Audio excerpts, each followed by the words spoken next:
Thank you, Jesus. Glory, glory, glory, glory. Nilqawkom eżiż aħwa Maltin u Wawċin għal messaġġ ieħor mill-kelma tal-Mulej. Qed nieħu pjaċir li l-poplu Alla qed jinbena, il-poplu Alla jiġi inkoraġġut, grazzi Ġesu, u hekk il-Mulej irid. Il-Mulej dejjem irid jibni l-poplu Alla, amen, mhux ikkisser il-poplu Alla. Amen, halleluja. Dak huwa l-qalb, dik hija l-qalb tal-missier għallu li jidu, b'mod speċjali, anka l-midneb aħseb wara għallu li jidu. U importanti li żommu f'moħħkom di. Kulħadd jitlob miegħi jiddikjara bil-fidi miegħi minn din il-kelma tal-Mulej. Qed miegħi Missi Qadis, kellimni mill-kelma qaddisa tiegħek illum. Mulej, ħalli l-kelma tiegħek tinfidli qalbi u tkompli tibnini u tkompli tippożizzjonani għal dak li inti għandek għalija u l-iskop għal ħajti biex nġib lilek glorja u tifħir. Jina lesni għal-kelma tijak u għattu għatt iktar, ma nerġa nkun l-istess iktar, fissem Ġesu Kristu ta' Nazaret. Amen. Morru fi ktib ta' Salmi 103. Salmi 103. Waħda mill-affarijiet li ispiratni biex nitkellem fuq dan il-messaġġ illum, għaliex anka sadal-għodu xaħadbat il-messaġġ li ħanikkaverja f'dan il-messaġġ illum. Għaliex nintaqa' ma' bosta Kristjani, dan messaġġ huwa għal Kristjani, għal kulħadd, anke għal min għadek m'intix Kristjan, jew għadek qed taħsibha. Nfakkarkom li l-alternattiva jekk ma tkunx Kristjan tfisser infern etern, għax Kristu biss jista' jsalvalek ruħek. M'hemm ħadd iktar li jista' jsalvak. Imma dan il-messaġġ huwa b'mod speċjali miġjub minn River of Love għallu li Alla. For the sons and the daughters of God. Inti li inti tissejjaħ Kristjan, inti tissejjaħ bint u bin Alla l-ħaj. Amen? Iġifieri Alla lilek ħares lejk mhux ġas bħala bniedem, laqqas ħares lejk bħala skjav, imma ħares lejk bħala iben u bħala bint. Kemm hawn minnkom għandkom it-tfal uliedkom? Tħobbuhom il-uliedkom? Tħobbuhom il-uliedkom? Lesti tagħmel kollox għall-uliedek? Anke jekk imorru kontra tiegħek? Lesti tagħmel xorta kollox? Anke jekk jiġħduk? Anke jekk jitraduk? Lesti tagħmel xorta? Mela jekk inti għandek l-imħabba umana, lesti tagħmel dak kollu, kemm iktar għal l-Messi? Amen? Fis-Salmi 103 ħanibda naqra minn vers. Dan infatti huwa salm verament sabiħ, wieħed mill-iktar salmi favoriti tiegħi. Min vers 8. Ħanin u twajjeb il-Mulej, idum ma jadab u kollu modrija. Ma joqgħodx jitlewwem magħna u anqas jinkorla għal dejjem. Aqqas jinkorla għal dejjem. Ma mexix magħna skont ma ħaqhom ħtijietna. Kulħadd jieħu nies. Alleluja.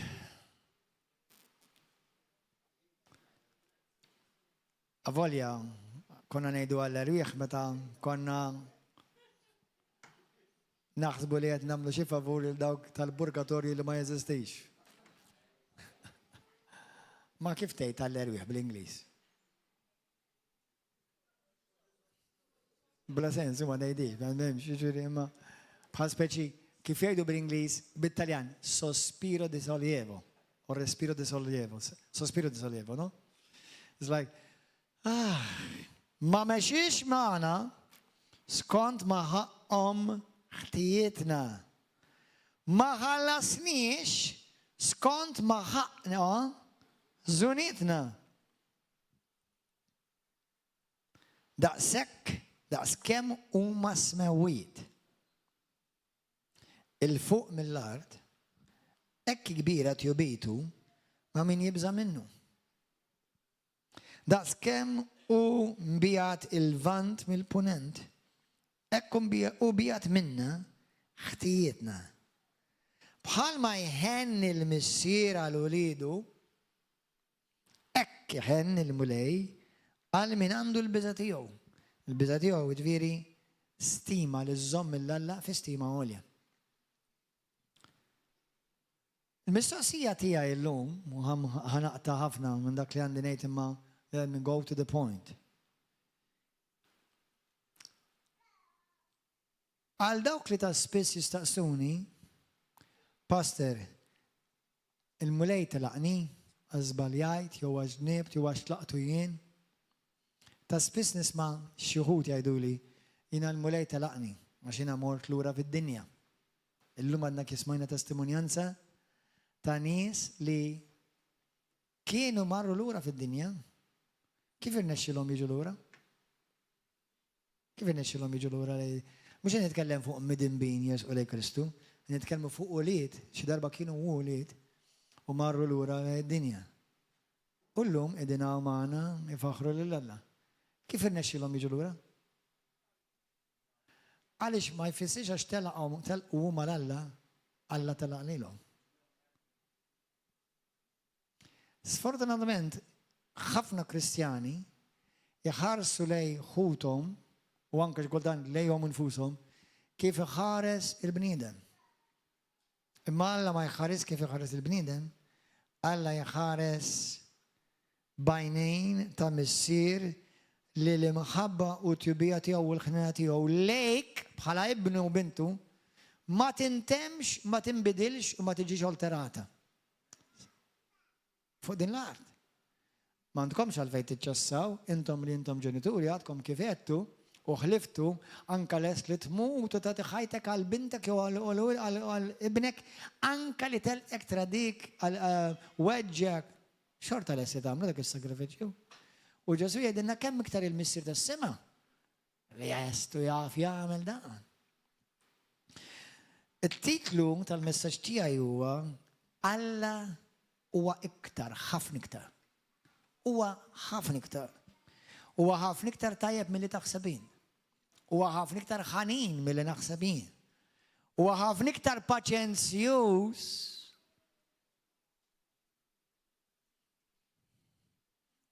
milli naħsebin u jien.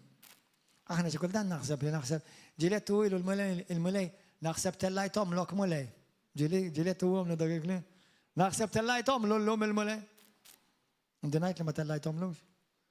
Jiena naħseb illum xi ħadd minnkom għamel xi dnub kbir għax beda jrijat is-sema. Naħseb it-torta xi ħadd minnkom hawn.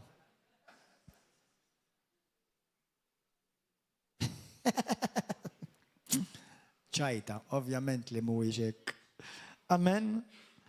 Fi ktieb ta' Lut kapitlu 10, vers 5, xi minnkom tafuha bla mend l-Iskrittura, jgħid li hu ma jitilqek qatt u ma jabbandonak qatt. Isimgħuni aħwa, ġieli ħsibtu għadi, etta taf titilu ma ħanerġa' ngħid llum.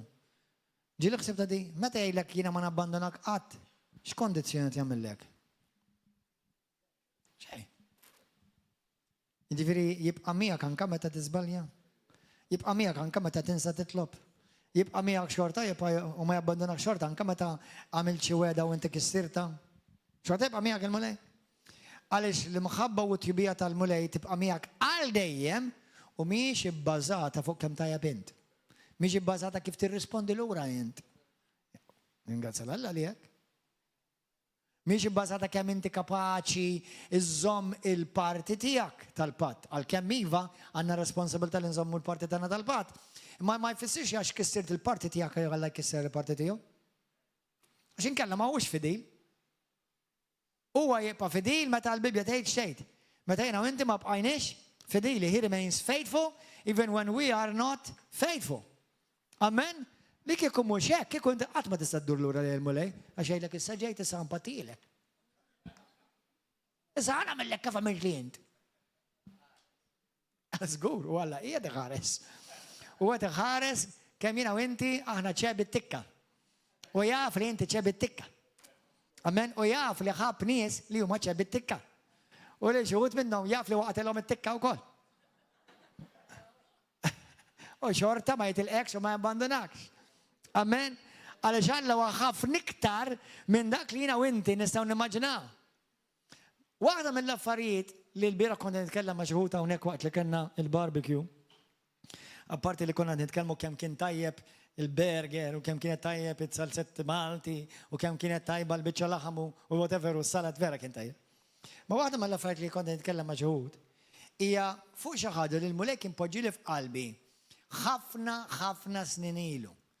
ħafna snin ilu jiena kont, insomma, 27 sena ilu jiena kont ngħix l-Amerika.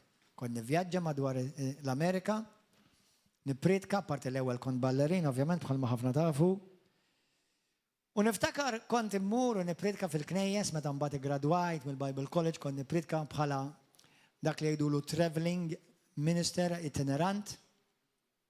U niftakar darba kont qiegħed f'hotel room ħammur nippritka ġo knisja kien jisimha First Love. First Love kien jisimha knisja, First Love. U niftakar kif kont qed inqattaħim mal-mulej waħdi, niftakar il-mulej għalli dal-klim nisimgħu nisewwa. U l-biraħ dil-oħt qalt li jgħidha pastor di. U għattela ġieli jetta, qalt li m'għandna bżonn nerġgħu nisimgħuha. U veru hekk ħanagħmel. Niftakar il-mulej kien għalli ħafna mill-poplu tiegħi jafuni bħala Salvatur imma ma jafunix bħala Messier.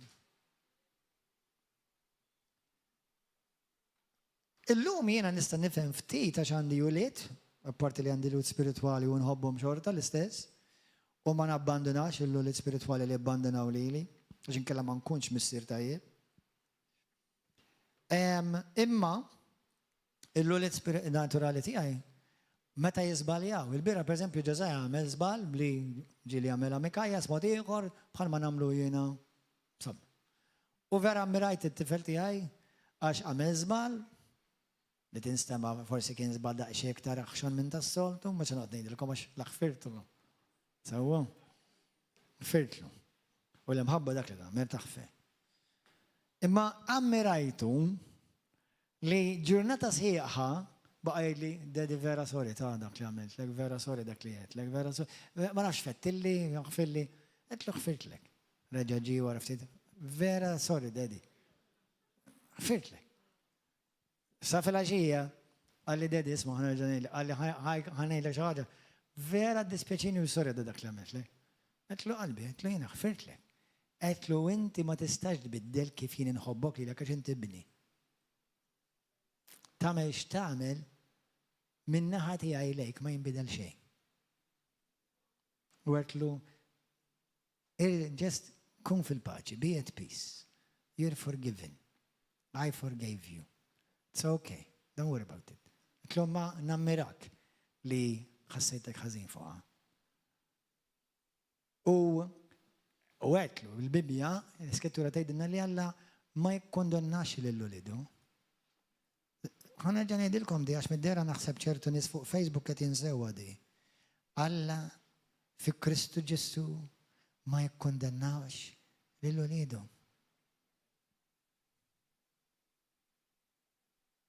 Ħana ġan jgħidha di għax hemm nies li xħut minnkom tagħmluhom likes. Alla ma jikkondannax lill-ulidu. Immaġina inti jibnek bintek għamlet xi ħaġa. Ħażin. Sew quddiem Alla jew balliġi. In-nies tad-dinja kif ħajtrattawhom? Ħaqqa. Ħadet dak li ħaqqa. Sewwa ġralu. Fl-aħħar laħqu Alla. Taf għax jitkellmu hekk? Għax dak mhumiex uliedhom.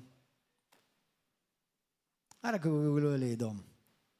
Jilbis il-price kemm jipprovaw jibidlu liġijiet. Alla ma għalidu kollox biddel. Infatti, tana liġi ġdida. Neħħa liġi l-qadima li toqtlok u tana liġi oħra li ta' il-ħajja. Ma ħafna kristjani jinsew għadi. Li jimbat tibda id-dubi ta' fejn qalbhom. Amen għawa? Bosta jisaqsuni, pastor jina zbaljajt Alla qatt ma ħajrġa ċettani. Actually, fil-veru sens għal-kalma, Alla qatt ma reġettak. Inti reġettajt li l-ek nifsek, smajt li d-demoni jfisfislek fuq id-nik, u forsi kien hemm xuħud għadwarek reġettaw, kimma Alla qatt ma reġettak. Għalhekk bniedem anke sal-aħħar minuta jista' jindem. Sal-aħħar minuta xorta, għaliex ma jirreġettak qatt Alla. Qatt. Alleluja. Amen. Forsi inti tgħid li pastor ma jien għamil xi ħaġa gravi ta' issa daqshekk spiċċa kollox, tlift daqshekk, tlift is-sejħa tiegħi l-isko ma tlift xejn. Ma tlift xejn. Ma tlift xejn. Ejt il-dak li taħdi taħdejk, Alla ma nbidilx kif ħares lejk. Ejdilhom, jew il-dik taħdejk. Alla ma nbidel xejn fih kif ħares lejk. Ippermettu li nagħmel din il-frażi. Xi kultant ċertu Kristjani iġġeluni naħseb dal-kliem ara. Kemm hu dejja Alla tiegħek? Kemm hu sensittiv, kemm jieħu għalih malaj? Issa, ara ma mhux naħseb li ngħidilkom Malla kollox jgħaddi da? Le ma jgħaddix. Imma jekk Alla dejjem jibqa' ħanin u jibqa' maħabba, ifisser li lilek qed jagħtik ċans kull sekonda qed jerġa' dik ċans ieħor. Minħabba ngħid bl-Ingliż, God gives you a second chance every second. Inti taf xi swejtlu lil Alla? Are you aware? Kollox ta' inti l-investiment, l-akbar investiment li Alla għamel fil-kreazzjoni kollha. Inti ta' l-anġli. Għax meta Luċifru ħada kontra tiegħu u ħami u terz tal-anġli, Alla kompla business as usual. Meta wieħed minn wlidu biss ħada kontra tiegħu u martu Eva. Ta' kollox għalihom.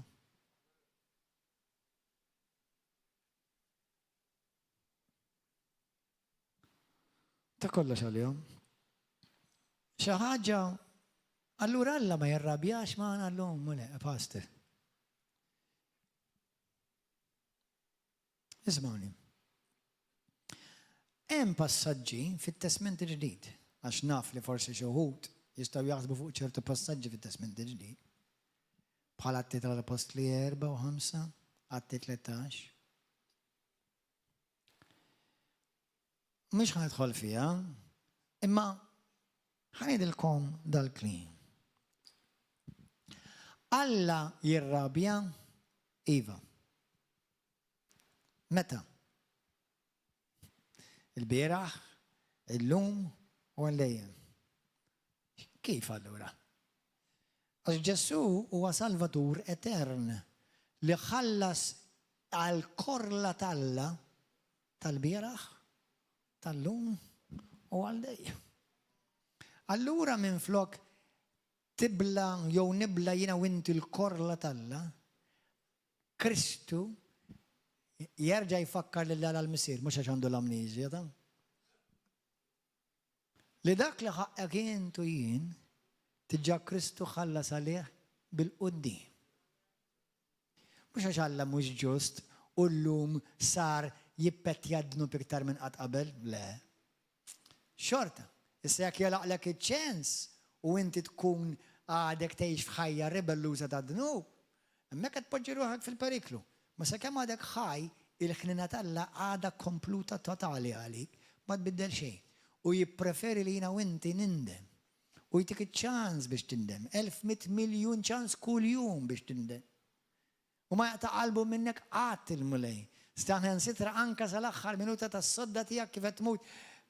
Jagħtik ċans għax ma bħal tgħid l-Iskrittura, Alla ma jixtieqx li ħadd jintilef. Alla ma jiffraħx ta' u jgħid ħajħu dak li ħaqqu. Meta xi ħadd jintilef, tintilef mhux ċajta ta'. Tintilef mhux ċajta.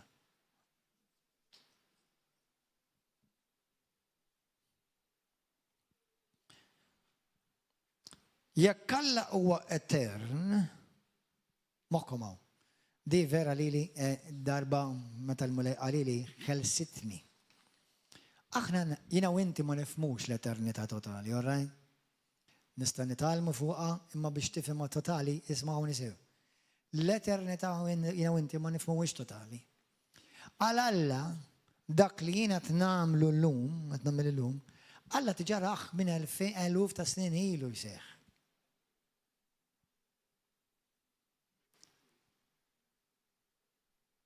ħansa sikom mistaqsija.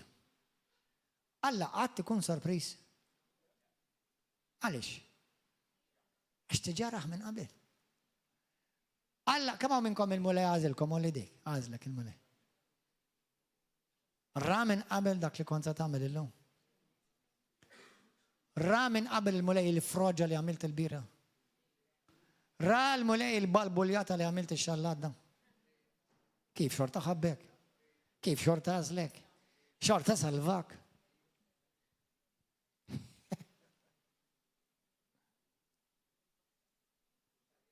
Darba l-mulej għalli dal-klim, konnex l-Amerika dak iż-żmien meta smajta bl-Amerikan. Għalli son, I've already seen your tomorrow, you can relax.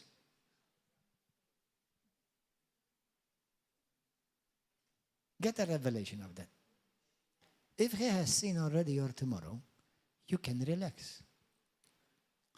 Imma aħna l-Kristjani kif naġixxu? Naġixxu mill-punt di vista ta' kif Alla jara l-affarijiet jew kif il-bniedem jaġixxu l-affarijiet. Xi ħaġa li hija kruċjali fit-twemmin tagħna, ħanorikom daw iż-żewġ passaġġi għaliex hemm ħafna x'nixtieq ngħidilkom illejla ma mhux ħanidilkom kollox, għada ejjew illejla ħantikom il-preview, illej għada ħantikom il-full buffet. Morru fi Ktieb tal-Lut kapitlu 8. Imma diritkom taraw għal-lejla kollha, kemm minnkom. Lut 8. Halleluja. Alla, ismaw għadi, Alla huwa aktar paċenzjuż mid-dnub tiegħek. Alla huwa iktar tolleranti mir-rasibsa tiegħek. Kunu onesti, dak per eżempju, kemm minnkom xi darba intom abbandonajtu l-Alla dbettu mill-mulej uħsib daqshekk, it was an over thing, it was over għalik. Olli dejk. Olli dejkom. It was not over.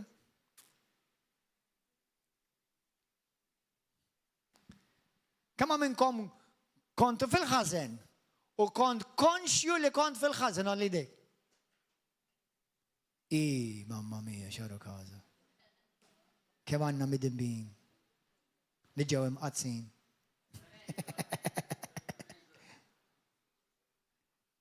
Tifhmu intom fil-mument li intom kontu tafu li kontu rebellużi, kontu diżobbedjenti biskop, ma kellek skuża kont taf li qiegħed fil-ħażen.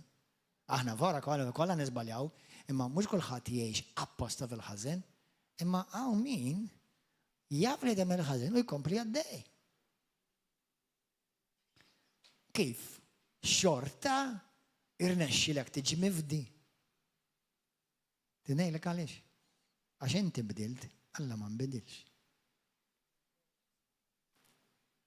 Għax Alla jħobb bimħabba li u inti ma nifhmuhiex dan il-moħħ, bimħabba tal-Missir.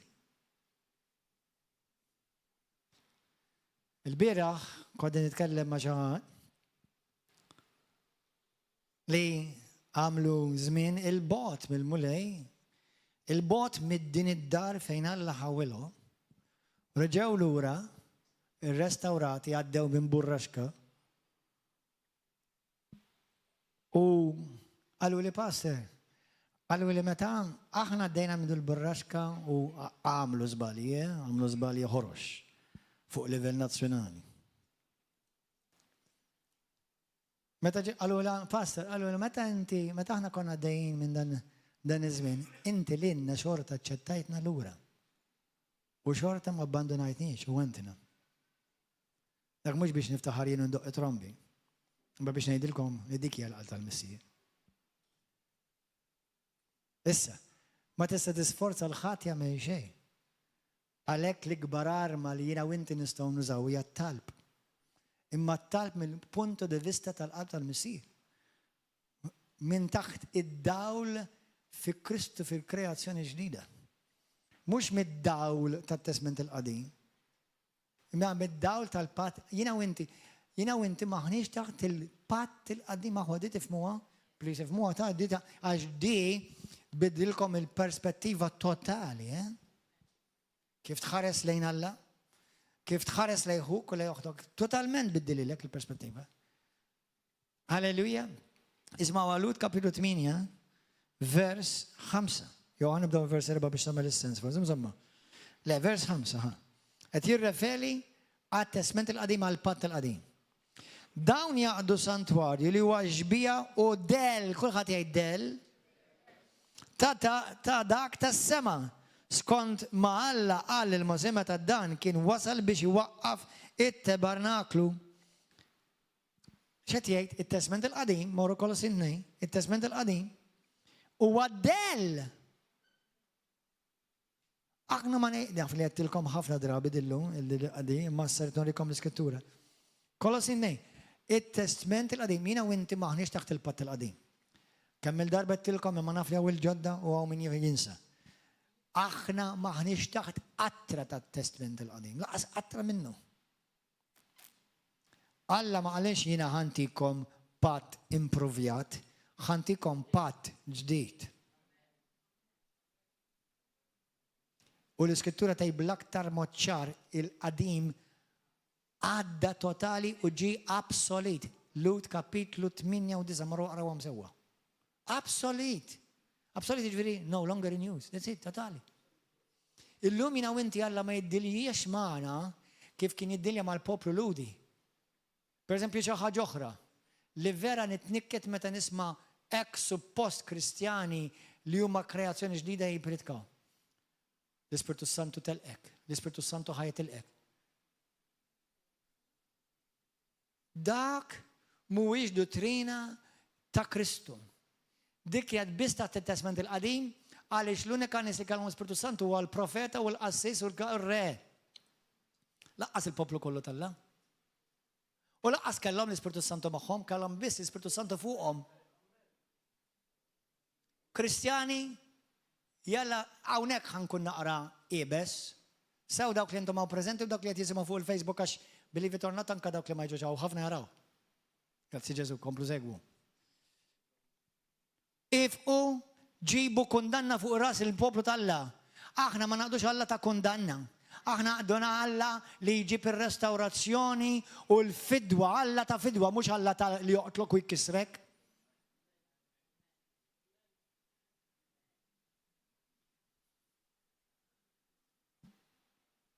Le, fuq awtorità tat-testament il-ġdid fi Kristu Ġesu, l-Ispirtu Santu ma jitilqekx. Tniktu. Jekk Alla fit-testament il-ġdid jgħidlek jiena qatt ma nabbandonak u qatt ma nitilqek.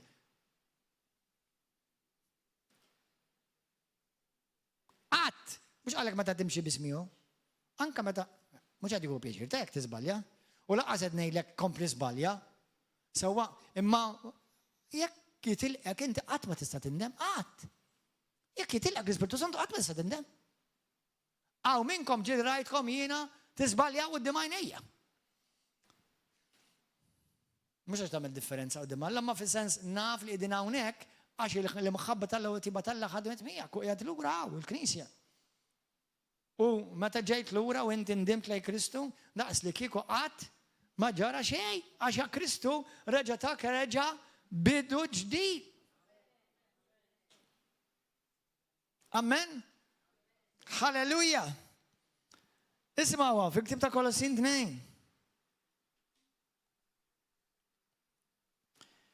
Vers 16. Ħadd ma għandu jiġġudikakom fuq ikel u xorb, fuq festi u jiem ta' qamar ġdid u fuq sibtijiet. Dak kollu huma prinċipji tal-patt qadim. Dawn huma del. X'inhu huma daw? Hawn xi ħadd minnkom jgħix fid-del? Għal dawk li tgħixu f'Malta, xi kultant kamblhom naqadel imħabba xemx. Biex ma toħolhom xut minnkom għandkom bżonn naqra del bħalissa għax jiskom ġejtu mixwijin. toqgħodux ħafna fil-xemx mill-lat naturali. Vers 17. Mill-lat spirituali daw l-affett tat-testament ġin huma del tal-ħwejjeġ li għandhom jiġu imma r-realtà jew is-sustanza hija Kristu. Titngħidlek meta Alla ma jirrabjax mule, iva jirrabja. Imma meta jirrabja jiftakkar, ismawni moħħkom hawn. Holy Spirit help us understand. Il-ġimgħa l-oħra meta Alla ġixxa miegħek rak mill-filter ta' Kristu. Sena ilu meta Alla kienet jaġixxi miegħek rak mill-filter ta' Kristu. Illum Alla waqt li qed jaġixxi miegħek qed jarak mill-filter ta' Kristu. Sena oħra, jekk Kristu ma jkunx għadu ġi, ikun għadu qed iħares lejk mill-filter ta' Kristu. Isimgħuni please. Diffiċli biex tispjega l-eternità. Ħanipprova, isimgħuni. Għalija u għalik hemm il-bieraħ, illum u għada. Imma fajni Alla da kollu huwa issa. Battadi. Da kollu li aħna ngħidulu l-bieraħ illum u għada, għal Alla huwa kollu issa. Għalhekk issa sacrifiċċju etern. Irriferi, minn lat tajnejn Alla sar darba, imma sar għal dejjem u l-eternità hija now. There's no such thing as last eternity or next eternity. It's all now. Għalhekk min imur il-ġenna, jħossu daqs li kieku dejjem kien hemm. U xi ħaġa tal-biża' min imur l-infern, jħossu daqs li kieku dejjem kien hemm. Għalhekk aħna naħsbu, allura dak li morru l-infern ilhom 1000 sena. Msika, le, dawk li morru l-infern 1000 sen ilu, kif tasal inti tħossok li jisek dejjem kont hemm, u dawk li ilhom 1000 sena ħajkosshom daqsik ikun minn dejjem kienu hemm. U dawk li ħajmorru l-ġenna daqsik ikun dejjem hemm. Għax m'hemm sens ta' ħin. The sense of time is completely gone. Now it's eternity, and this mind cannot comprehend eternity. Tifhmu aħwa? Għalhekk xi kultant il-dawk il-leżis tal-Jehovah's Witnesses. Du tgħid mhux ħajqgħod Alla jibgħati dawk għal 1000 sena. L-oħrajn 5000 u inti tkun ilek biex ġurnata. Eternità, there's no time, there's no concept of time. Qed tifhmu? Halleluja. Issa l-istess mod meta Kristu miet xerred demmu s-sallab u rxox talina, dak li sar mill-punto di vista ta' kalendarju tal-bniedem sar 1000 sen ilu. Ma mill-punto di vista ta' sema Alla kontinuament jara il-Kristu xed jagħmel għalik u xed diġà għamel għal dejjem. Għal dejjem. Dan diffiċli biex nifhmuh taħna il-konċett ta' eternità. Amen aħwa. Halleluja. Alla huwa aktar paċenzjuż mid-dnub tiegħek. Alla huwa aktar paċenzjuż u tolleranti mill-rasibsa tiegħek. Alla qatt ma ħajċedi u tagħmel u kemm jgħaddi żmien, Alla qatt ma ħajaqta' qalbu minnek. Sakemm għadek ħaj. Sakemm għadek ħaj. Halleluja. Alla huwa ħanin iktar milli tista' timmaġina miegħek. Ma jiddiljax miegħek b'mod ħarx kif jistħoqlok, għadna kif rajnija Salmi 103. Ma jiddiljax miegħek skont nubek. Kif jiddilja miegħi llum il-ġurnata? Skont Kristu. Għandek littri kollha tat-Testament il-ġdid ta' Pawlu, ta' Ġwanni u ta' Pietru kontinwament jgħallmuk minn int fi Kristu. Alla llum lili ma jaranix biss Gordon, jarani Kristjan. Jarani mill-lenti ta' Kristu. Lilek jarak mill-lenti ta' Kristu. Bħalma inti ibnek jagħmel x'taraħ mill-lenti ta' ibnek. Aħna il-Kristjani ħafna drabi naraw il-xuxin mill-lenti ta' kwalifiki, stat, minn fejn ġej, kemm għandek flus, kemm għandek edukazzjoni, kemm għamil tajjeb jew ħażin, dak il-bniedem aħna naraw. Alla ma jarax hekk. Ajja naraw mill-lenti ta' Kristu. Għalhekk huwa ħanin miegħek, mhux qed jagħtik dak li ħaqek, qed jagħtik dak li ħaqqu Kristu. Ibirkek, iħenna għalik, għax huwa s-sagrifiċċju perfett etern. Issa jiena u inti jekk rridu nġorru l-qalb tal-missier vera, inti titħares lejn ħuk li oħtok mill-punto di vista ta' Kristu. Min hu fi Kristu? Min hi fi Kristu? Qed tifhmu aħwa? Halleluja! Qed taqbdu xi ħaġa? Amen aħwa? Halleluja! Ħanejdilkom ħammorru skrittura waħda u ħanalaqgħu. Morru f'Rumani. Romani kapitlu 8. Ranġaw l-sound, għax baqa li hawnhekk ġarra xi ħaġa. Romani 8. Hello. Tismawni sew hemmhekk? Għax wara tbiddel is-sound. Romani kapitlu 8. Thank you. Min vers 35. Praise and worship team, please come.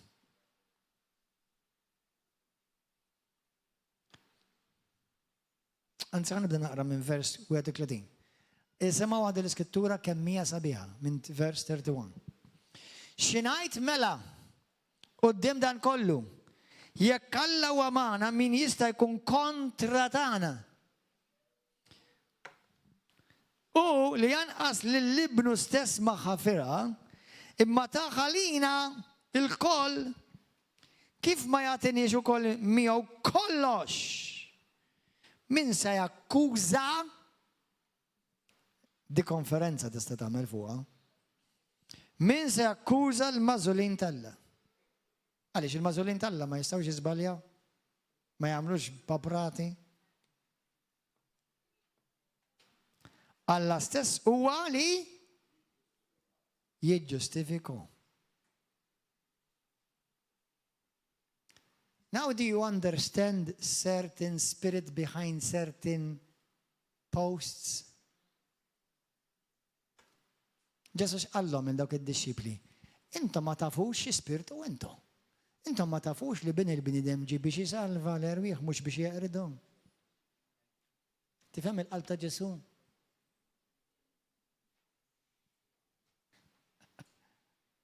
Run!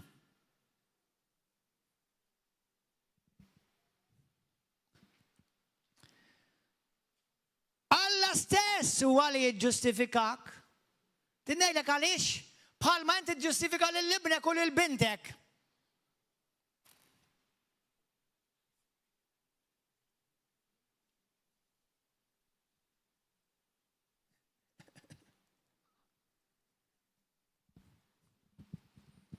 Aħna ma rċevejniex il-Ministeru tal-Kundanna l-Bibja tgħidlek, dak kien taħt it-Testament il-qadim. Lina u inti, grazzi mulej, qatt ma kienna parti minnu, qatt ma ħajkonna parti minnu. Aħna parti mill-patt tal-ġustifikazzjoni. Amen. Min se jikkundannhom? Kristu Ġesu li miet, jew aħjar li għamel l-imwiet jinsab fuq il-lemin talla u li jidħol għalina. Ara ma taħsibx dan il-messaġġ qed jgħidlek go ahead għaffeċ kemm tiflaħ. Kintu tħobb il-Alla, żgur mhux ħad tagħmel di. U jekk tħobb ilek innifsek ukoll m'intix ħad tagħmelha. Imma kemm nintaqa' ma' Kristjani jgħidu li passi naqtajt qalbi. Come home! Taqtax qalbek. Eġġa lura lejn il-mulej! Għamilt kemm għamilt żbalji, għamilt kemm għamilt dnub. Forsi għad nħoss il-spirtu tiegħi bħalissa jgħidli ma nafx għaliex ħani dal xi ħaddi. Daqqa waħda qed niftaq qed tiġini dan l-ħsieb moħħi.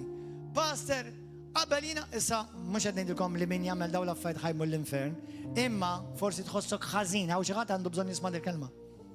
Hawn xi ħadd li telaq mill-fellowship, telaq mix-xirka mal-mulej, ma lura li d-dinja, apparti li għamilt ruxmata żbalji u dnubiet fanka fil-ġisem, imma ntlejt bit-tatu. U tistħi tiġi l-ewra l-mulej issa u maħutak u fix-xirka. Ismawni.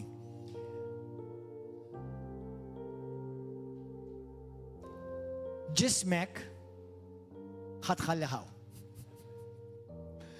Mot nenkorreġi l-ħadd imur jintala bit-tatu. Imma jekk inti ħreġt xirka, għamilt il-żmien il-bot u għed nħossa vera ċara fl-ispirtu tiegħi. Għaw xi ħadd iħossu jistħi għax jimtella kollu tatu. Ismawni, ejja lura bit-tatu.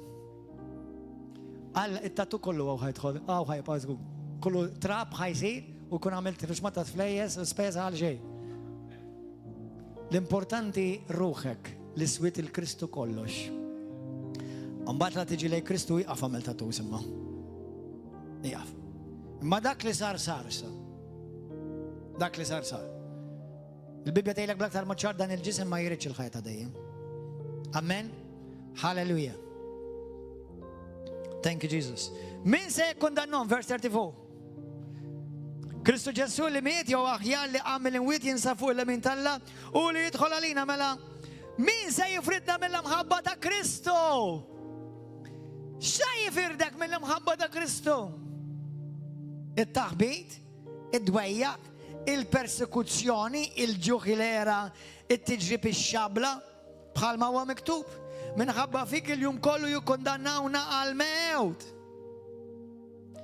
Jodduna bħal naċ għal-qatla, imma f'dan kollu aħna aktar minn rebbiħa bis-saħħa ta' dak li ħabra. Għaliex ir-rebbiħ? Għax kemm ħabbejt il-mulej, ux vera? Mela għaliex jina rebbiħ? Għax kemm ġejt maħbub. Mux kemm nħobbu jien, kemm ħabbni ju.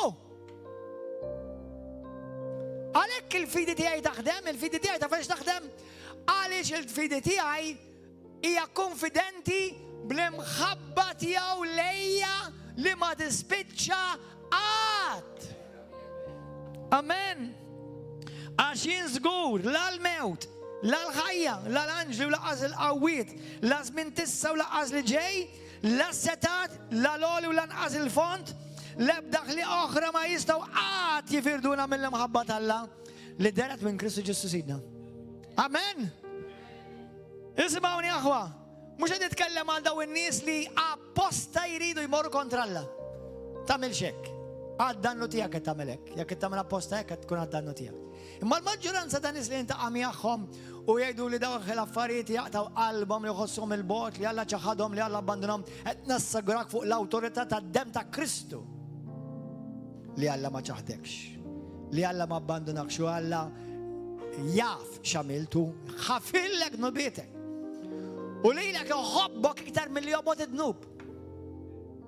Żomma f'moħħok dik.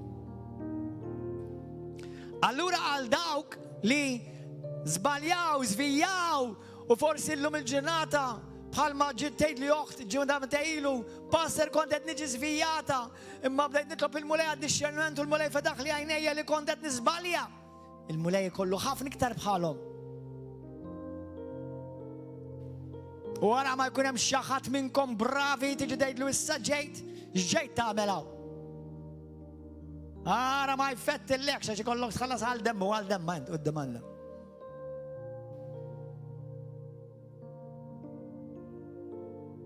Alla u Alla li ma jiġħdek qatt minn mar l-infern, mhux għax Alla ċaħadhom, għax huma ċaħdu l-Alla. U sakemm għadak in-nifs u għadak il-ħajja, x'in trid f'ħakka tajn tisaddu lej il-mulej u ssibu hemm ħdejk jirċivik. U mhux ifakrek fid-dnub, ifakrek kemm int maħbub. Dak huwa l-Ministeru tal-ġustifikazzjoni, mhux tal-kundanna.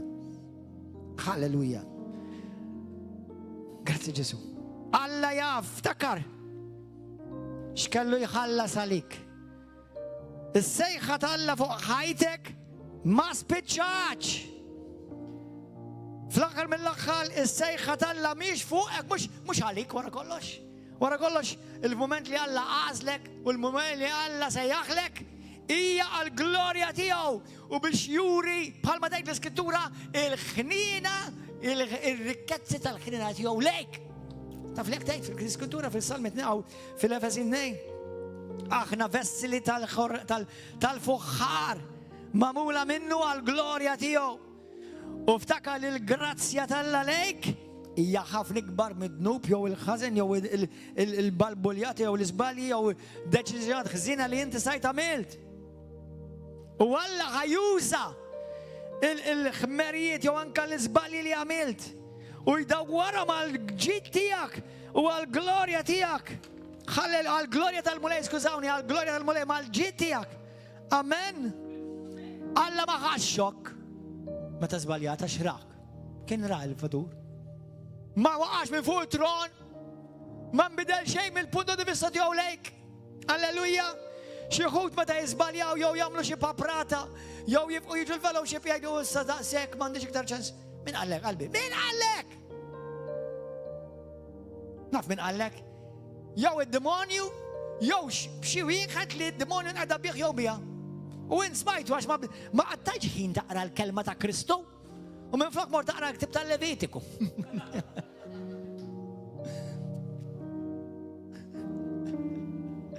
Il-ktib tal-Levitiku sabiħ, speċjalment jek taqraw in hand ma' l-ktib tal-Lut.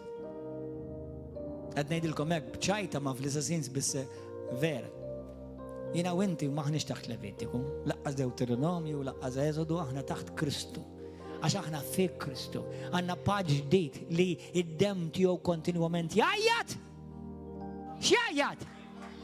Ħniena, ħniena, ħniena, tjubija, tjubija, imħabba, imħabba. Dak huwa l-Messi. Dak li kontinwament jaħseb fik. Naf li l-Bibja tgħidlek xi kultant il-kuxjenza tagħna tikkondannana. Bħalma illi bin il-bira. Kuxjenza tiegħu bdiet tikkondanna. Metlum il-demonju mhux jikkondanna. Id-demonju jipprova juża dal affett biex jikkondannana. Biex neħħilna l-konfidenza tagħna quddiem il-Missier. Imma ftakkar. Alla l-Missier mhux qed iżomm l-ebda kont għadnu kontra dija, kont għabadin. Dan huwa messaġġ potenti mura qraw immedita Lut 9:10 fejn jgħidlek Alla nesieħ u la nesieħ u la warbu laqqas għadu jgħadak midneb lilek. Taf laqqas jarani midneb lili. Naw issa hawn min jaħseb m'intix midneb bintek bar wieħed minna. Ma jimpurtax billi taħseb inti. Imma la krejajtni, la mittalija, la xarid demmek għalija, la rxu stajt għalija minti xejn. Xejn Alla fuq l-importanti mhux xejn il-bniedem. Halleluja! Grazie Ġesu. Amen. U meta l-mulej sejjaħlek, il-mulej kwalifikak. Mux inti kwalifikajt? Bħal ibni, bħal uledi. U ma jaziz għalija, mux għaxamlu xaħġuma. Għaxuma ulidna. Għalek inħobbom. Amen. Halleluja, grazie Ġesu. Lesti biex nitolbu għahwa. Ftakkar eżis aħwa. Li Alla, int min int fejn int. Mux ħaqot jgħidlek, għetlek jien. Issa ġejt, għax għandek bżonni. Inti taħseb li xi darba Alla taħseb li m'għandux, jew m'għandek bżonnu. Xi darba taħseb li Alla ma jafx li inti kontinwament għandek bżonnu. Taħseb li ħaj skandalizza ruħu għax tiġi għandu ġandu bżonnu. Meta t-tifel tijak u bintek jiġu għandek, tħossok ħazina x'għandek bżonnu, għandu bżonnu. Jew tu pjaċir. X'għandek bżonn ibni, x'għandek bżonn binti. Ejn baxxu rasna. Halleluja. Jekk qalbek hija tiegħu ġara x'ġara. Għamilt x'għamilt. Żvijajt kemm żvijajt, żbaljajt kemm żbaljajt. Ftakkar li hemm id-dem ta' Kristu kontinwament jgħajjat. Ħnina, ħnina u ħnina. Għalhekk jiena u inti nistgħu nerġa' lura. L-imħabba Alla lejk, is-sejħa Alla fuq ħajtek, mhijiex daqshekk fraġli daqs kemm xi Kristjani jaħsbu li. L-Iskrittura tgħidlek li s-sejħiet u d-doni tal-mulej ma joħodhomlok qatt. Kont tafa din? Ma joħodhomlok qatt. Halleluja. Alla ikbar minn dak kollu, minn kull sitwazzjoni. Tassumi qatt li għax inti għaddej minn ċertu żmien, issa jekk għaddej minn ċertu diffikultà, minn ċertu testijiet, ma jfissirx li inti ġejt iskwalifikat jew il-ministeru jew is-sejħa tiegħek waqfet. M'hemm l-ebda ħofra fonda biżejjed, m'hemm l-ebda odju kbir biżejjed f'wiċċ il-mulej, m'hemm l-ebda tip ta' inġustizzja quddiem Alla, m'hemm l-ebda ħabs li stajt ġejt intfajt fih li qatt jista' joħorġok u jisraqlek is-sejħa tal-Alla u l-imħabba tal-Alla lejk. Giuseppe, Pietro, David, John Mark, Aaron, Moses, Mose. U dawk in-nies kollha li aħna nammiraw u nħarsu lejhom. U Alla juża dak kollu li inti għaddejt minnu sew biex jibni lilek u sew biex jibni l-ħadd ieħor b'dak li għaddejt minnu jien. Alleluja. Tħallix l-uġieħ tiegħek itelfek mis-sejħa tiegħek. Tħallix l-uġieħ tiegħek jisraqlek ir-realtà li Alla baqa' jħobbok u jistenni. Tħallix dak li inti għaddej minnu joħorġok minn dak li inti msejjaħ għalih. Amen? Il-bniedem jinsa dak li inti tagħmel miegħu u dak li jagħmel għalik. Il-bniedem jinsa. Imma Alla ma jinsa qatt. U fi ktieb tal-Lut Alla jgħid jiena ma ninsix kif kont tħobbni, kif tħobbni, dak li għamilt għalija, dak li qdejtni, Alla ma jinsix. Il-bniedem jabbandonak, jirġettak u bosta jfittxu dak li jaqbel lilhom. It's okay. Għamlu l-Alla lek fis-sema, għamlu l-Kristu hekk u ħajamlu lilek ukoll. Importanti hija di. Bħalmet u nerġa' ngħid. Ħadd ma meta għalik ħlif Ġesu. Ħadd ma xered demmu għalik ħlif Ġesu. Ħadd ma bata għalik bħalma bata Ġesu. Ħadd ma baqa' miegħek meta kulħadd abbandonak bħalma Ġesu. Ħadd.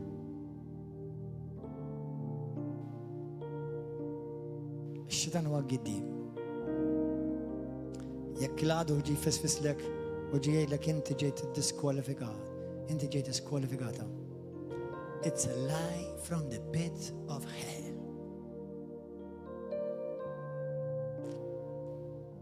Not true. Ix-xitan jridek temmena dik.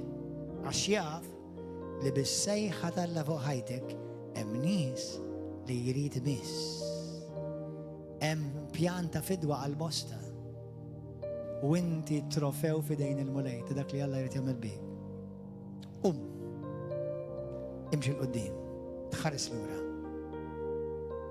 Min telqek, min abbandonak, min irreġettak, min tradik.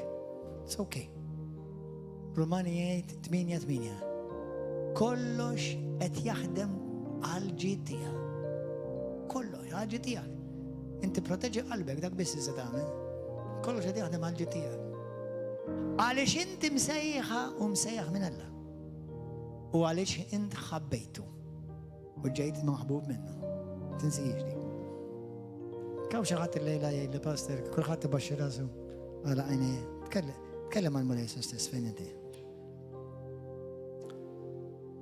Kaw xaħat il-lejla jgħid pastor, kelli bżonn nisma' dil-kelma l-lejla. Kaw xaħat jgħid kelli bżonn nisma' dil-kelma għal-idej. Amen. Thank you, Jesus. ħanerġa' nfakrek frażi li jetta. Jekk Alla tiġġa ra l-futur tiegħek, x'hemm x'jista' jagħmel Alla biex ibiddel il-fema tiegħu fuqek? Xejn. Itgħallem jew itlob l-Ispiritu Santu jgħalmek tibda tara lilek innifsek fil-lenti ta' kif jarak hu. Mhux kif jarak il-bniedem. Fil-ħajja ħassib min illum iċabċablek, għada jtabtablek fuq darek u t-tielet ġurnata iħaġġirek. It's okay. Ma tista' tagħmel xejn biex tbidlu dak. Ma tista' tagħmel xejn. Ma kollox jekk inti żomm qalbek vera ffokata fuq Kristu, kollox jaħdem għal ġid tiegħek. Kollox. عشان اكبر من دان كله. هللويا. كلهم انت اتا وتايد لباستر نشتق نبدا حياه جديده مع الملاي. نشتق نعطي حياتي فيرامنت الكريستو. نشتق نكون زغولين سالفات مغفور من نبيتي. ورد نبدا بيدو جديد. يقدر البرسونا هي انت. فين انت؟ كل ما عندك تعمل بيستول ايديك او شغلات الليله تشتق تبدا حياه جديده مع الملاي. فين انت؟ يا ايديك. او شغلات تشتيق وتخاص لي عندك بزون تبدا حياه جديده مع كريستو ايديك. كما هو شغلات كما منكم الليله فورسي قبل ما جيتوا كنتم تقلين خصكم كوندناتي والليله ده المسات شانك وعندك بزون التالبه وشغلات الليله ديك ده كل خدتهم بالوفاء أين أقول وفاء داك تا يوتيوب وفيسبوك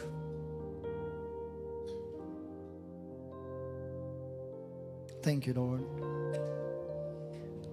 داك كل اللي انتم كنتم تقلين خصكم كوندناتي او خسبتوا لي هلا رجعتك بشي موت يو اباندوناك يو انت تلفت السيخة تياك يو تلفت الطريق تياك انت ما اسمعوني خلينا دي ويفهموني سوا ما تستطيع لفقات الطريق تياك تنيلك ليش؟ عشان الطريق هو بيرسونا الطريق مش فورمولا يو سيستما الطريق هو بيرسونا ين الطريق ين الحياة ين الفريتا يأتي الملاك أمين والفات اللي انت يتاو والفات اللي انت تسمع هتعمل لك بالاكثر ماتشات الملاك اللي مش بكومبيناسيون تسمع دارك لي يدسبيتشيني متى جاعاتي اللي باسترينا توليت السا ما فيش تويس ما فيش تويس مم لاب داد نوب قدام الله اكبر مدام تكرستو ابنه ovviamente fai sbagliati in ده وارتشيفي بالفيدي المغفرة المولاي ومش خير جاي يفكرك فوقه لك يو الديمونيو يو الكوشينسا يو شغلات يخور ليها في بيت نوبك هيبقى يفكروا لك ومش كريستو أمين الحية كل هاد يطلب مين يسستس اللي مش قديس grazie تالي حبيتني بمحبة لدان المخ تياي ما يستاش يفهم اما قلبي تفرح في الفيريتا تالكلمة تياك في الدولة تالبات جديد في كريستو جسوم مولاي نعرف اللوم بتشرتتسا لانت قات ما تشخطني قات ما باندونايتني قات ما قطعت قلبك مني انت قايت معي مولاي دايم وتبقى معي دايم بخل موتني عشان توتني لي قات ما تباندوناني وقات ما تطلقني وتبقى معي في كل سيتواسيوني فين ينا سباليايت دنيبت اغفر لي في حتى يخر وجاني دنيب كنت داي نغفر له ويطلبوا كبيركم مولاي بخل ما انت التين لي لليلة مولاي باش ينفتحوا لي عينيا ونعرف اكتر القلب جلوريوزا المسيح جسو اعطي الدول تياك الدوك لينصابوا في شي سيتواسيوني فيتوصوهم امتقلا قلبه مقطوع يبعت السبيرتو تالانكوراجمنت فوقهم وباركهم مولاي كل جدبة طلعوا اللي فسفس لي في ودنيا نجحدها في اسم يسوع كريستو نعرف لي انت حبيتني وما تقف تخبني وتشتقني كل جيد علشان عليك ابنك بنتك مسير أبا علمني ان حارس سوي لي ينفسني لنفسي وسوي لي يهودي ان حارس لهم من لنتي تل محبة المسيح لما تجحدهم ما تجحدني علمني نخب كيف تخب انت مولاي علمني نخارس كيف تخارس انت fil-lenti ta' Kristu Ġesu. Mifdi, maħbub, maħfur, ġdid, b'tama. Inti jek li tatini tama u tatini futur. U tandek pjanta ġita li hija. Din hija r-realtà tiegħi malej. Fejn jien żbaljajt, għatini s-saħħa, mhux biss biex nindem u nitlob skuża minnek, imma biex ma nerġax. Ġesu. Spiritu Santu hu over qalbi, ħsibijieti, moħħi, ġismi. Id-domina li ħajti mulej. Irridek tmexxini inti. Fit-triq tas-sewwa għal dejjem ta' dejjem. Mulej, naf li inti ma titlaqni qatt u ma tabbandonani qatt. Imma nitolbok ukoll la tħallix lili li qatt nabbandona lilek. Naf li inti tibqa' hemm dejjem lesta lija mulej. Għatin il-ġuħ u l-għaġġ u kebbes fija ġuħ u għaġġ ġenwin għalik. Kebbes fija dak in-nar qaddis li jibqa' jħeġġeġ bin-nar tal-imħabba tiegħek. Fissem Ġesu Kristu. Fissem Ġesu Kristu. Għal-glorja tiegħek Missija. Amen. Halleluja. Ħadd iġġeb xi kbira l-mulej.